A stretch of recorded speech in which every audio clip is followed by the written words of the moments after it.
अस्सलामु अलैकुम वरहमतुल्लाहि वबरकातुह।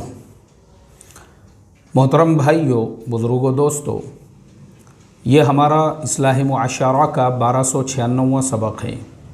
मोहतरम दोस्तों, हमारे देश में ऐसे हज़ारों मुसलमान हैं जिन गरीबों के ऊपर देशद्रोह के इल्ज़ामात लगाकर, आतंकवाद के इल्ज़ामात लगाकर उनको ज़बरदस्ती जेल की सलाखों के पीछे डाल दिया गया और जब उन पे जुर्म साबित नहीं हुआ, पता चला मुजरिम तो कोई और है, फिर उन लोगों को 12 साल, 20 साल, 30 साल के बाद में जेल की सलाखों से आज़ाद कर दिया गया। मक्का मस्जिद, हैदराबाद, मालेगांव, ऐसे ही समझौता एक्सप्रेस और भी बहुत सारे केसेस हमारी नज़रों के सामने हैं जिनमें सैकड़ों मुस्लिम नौजवानों को उठाया गया था। लेकिन उन केसेस का क्या हुआ? वो बेचारे बाइज्जत बरी हो गए, लेकिन उनकी ज़िंदगी का एक लंबा टाइम बर्बाद हो गया और उन पे जो दाग लगाया गया देशद्रोह, आतंकवाद का, बहुत सारे नाम हैं मुझे याद आते हैं। उनमें से एक नाम मुझे याद आ रहा है, अब्दुल करीम तुंडा। आप अगर देखेंगे 70-80 साल का बूढ़ा आदमी जिसकी पूरी दाढ़ी सफ़ेद हो चुकी है, उनको गिरफ़्तार कर दिया गया। ये इसके राइट हैंड है, उसके राइट हैंड है, मास्टरमाइंड है, ऐसा है वैसा है, और जेल की सलाखों में रखने के बाद बाइज्जत बरी कर दिया गया। अच्छा, इन केसेस में प्रॉब्लम क्या होता है? जब इस तरीके से गिरफ़्तार किया जाता है तो मीडिया न्यूज़ चैनल 8-8 दिन और 15-15 दिन जो है ना चिल्लाते रहते हैं कि मास्टरमाइंड को पकड़ा गया, गिरफ़्तार किया गया। ऐसे ही पिछले सालों में दिल्ली के अंदर एक गेस्ट हाउस से 2 कश्मीरी नौजवानों को पकड़ा गया और वहाँ पे क्या सामान बरामद हुआ तो पता चल रहा, वहाँ पे तपेले हैं, भगोने हैं खाना पकाने के।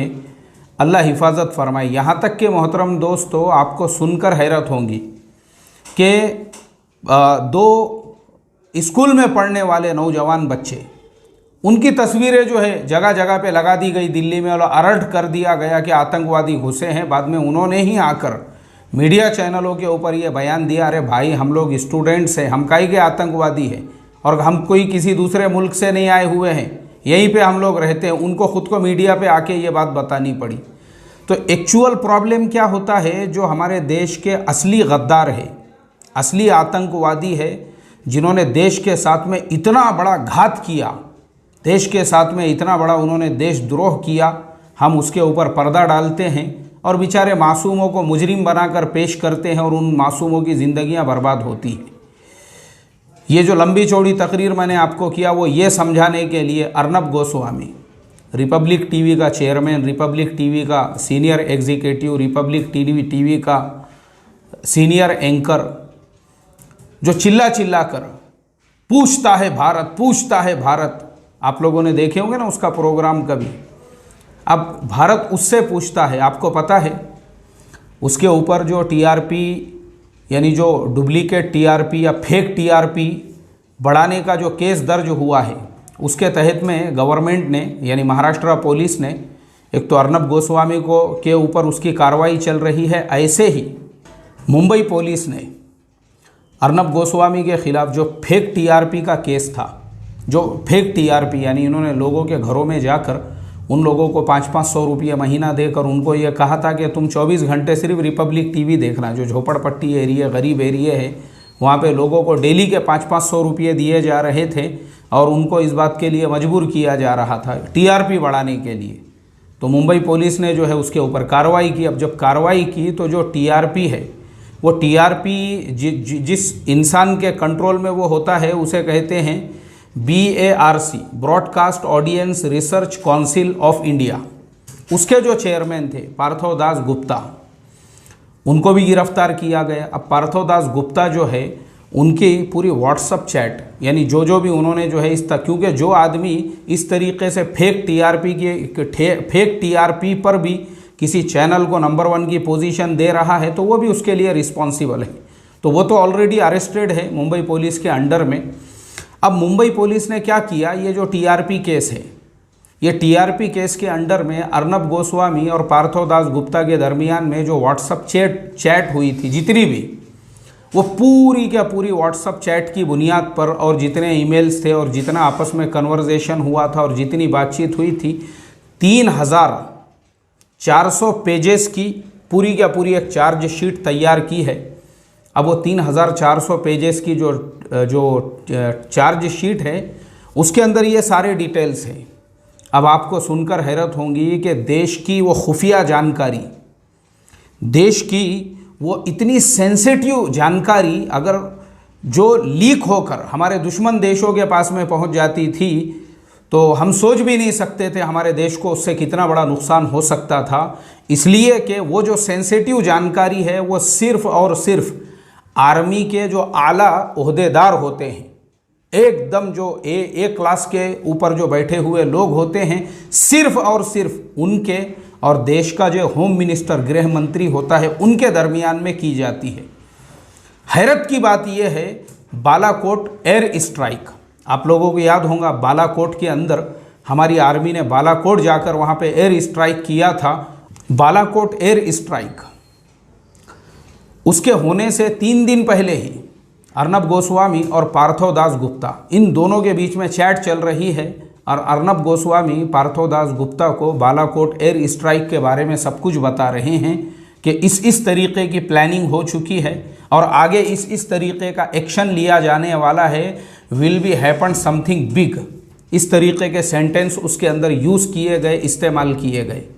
अब मेरे मोहतरम दोस्तों, उसके 3 दिन बाद में बालाकोट एयर स्ट्राइक होती है तो ये जो सेंसिटिव इंफॉर्मेशन और जानकारी थी ये सिर्फ और सिर्फ आर्मी के जो आला ओहदेदार होते हैं, जो क्लास 1 के जो जनरल कर्नल और ऊपर के लोग होते हैं, ये उनके और देश के होम मिनिस्टर के दरमियान में होती है। ये सारी इन्फॉर्मेशंस अर्नब गोस्वामी तक कैसे पहुंची और अर्नब गोस्वामी 3 दिन पहले पार्थो दास गुप्ता से उसके साथ में चैट कर रहा है, यही चीज़ें अगर लीक होकर बाहर चली जाती तो आप सोच नहीं सकते हैं देश को उससे कितना बड़ा नुकसान हो सकता था। मुझे आप बताओ, जो गाड़े पे चाय बेचने वाले, रिक्शे चलाने वाले, भंगार की दुकान लगाने वाले, टायर पंचर बनाने वाले मुसलमान, जिनको आतंकवाद और देशद्रोह के इल्ज़ामात के अंदर उठा के जेल की सलाखों के पीछे डाल दिया गया था, वो असली देश के गद्दार थे या ये गद्दार है जो 3 दिन पहले देश की एक सेंसिटिव और खुफिया जो जानकारी है व्हाट्सएप के ऊपर दूसरों से उसके बारे में डिस्कस कर रहा है और उसको शेयर कर रहा है? आप मुझे बताइए। बहुत सारी चीज़ें हैं। अभी आप सोच सकते हैं 3400 पेजेस की वो जो चार्जशीट है उसके अंदर और भी बहुत सारी ऐसी सेंसिटिव मालूमात है, इंफॉर्मेशंस है जो देश के बिल्कुल यानी जो देशद्रोह के अंडर में आती है और 1923 के जो कानून है उसके तहत में अर्नब गोस्वामी के ऊपर जो है देशद्रोह का भी केस चलाया जा सकता है।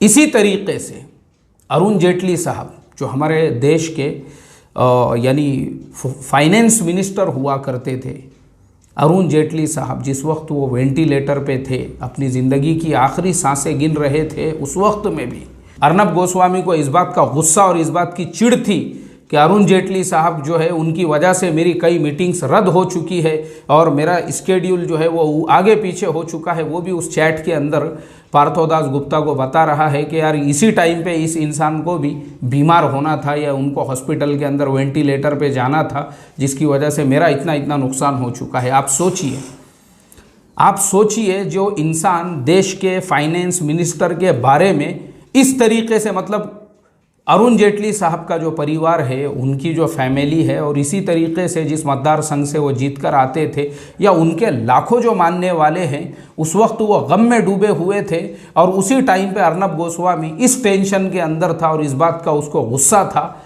कि इनको इसी वक्त में जो है वेंटिलेटर पे जाना था क्या। इस तरीके की बहुत सारी इन्फॉर्मेशंस जो है अर्नब गोस्वामी ने पार्थो दास गुप्ता के साथ में शेयर की है। मेरे मोहतरम दोस्तों, मुझे आपको सिर्फ यही बताना है कि देश के असली गद्दार जो है ना, असली गद्दार यही है। इन्हीं लोगों ने देश को खोखला किया हुआ है। मुझे वो जुमला याद आ रहा है जो मैंने किसी किताब के अंदर पढ़ा था। उसके अंदर ऐसा बताया गया था कि एक टेररिस्ट 50 लाख रुपये देकर पुलिस के एक ऑफिसर को रिश्वत देकर वो छुटकारा हासिल कर लेता है और एक वकील साहब उसी टेररिस्ट की सफाई कोर्ट के अंदर पेश करते हैं। आखिर में कोर्ट जो है उस टेररिस्ट को मुजरिम करार देती है, तो जो उसके अगेंस्ट में वकील साहब होते हैं वो टेररिस्ट का जो वकील होता है उसको कहते हैं, बोले भाई साहब 50 लाख रुपये लेकर इन ऑफिसर साहब ने पूरे केस को ही बदल दिया। अगर और 50 लाख उसमें बढ़ा देते, 1 करोड़ देते, तो शायद आपका भी नंबर लग जाता और कभी मुजरिम को सज़ा भी नहीं मिलती थी।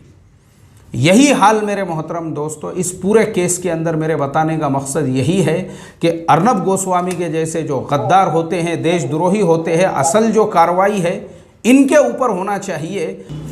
देश के असली गद्दार ये अर्नब गोस्वामी, नीरव मोदी, ललित मोदी, विजय माल्या, ये असली गद्दार है देश के, जिन्होंने देश को घात लगाया हुआ है।